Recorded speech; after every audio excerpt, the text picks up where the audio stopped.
Ipinatupad ng DPWH ang programang Lakbay Alalay hanggang sa Lunes, ika-6 ng Abril.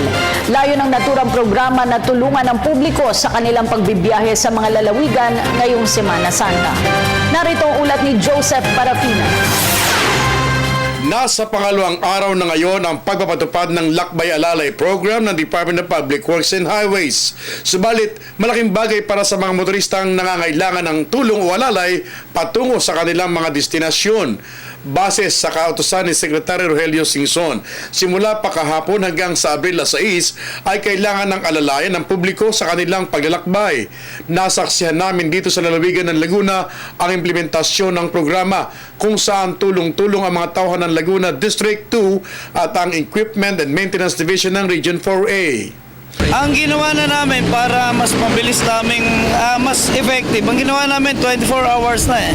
So kung mag-start ang tao namin ng 6 o'clock ng umaga, 6 o'clock na uli ng umaga yung papalit sa kanila.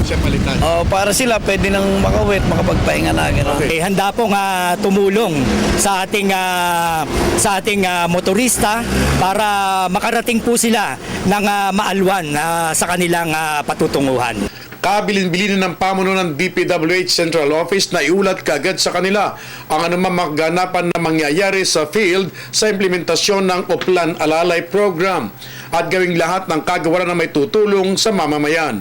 Nagbabala rin ang pamunuan ng DPWH na huwag magpabayad sa kanilang mga iaalay na serbisyo. Sa madaling sabi, libre lahat ang kanilang tulong.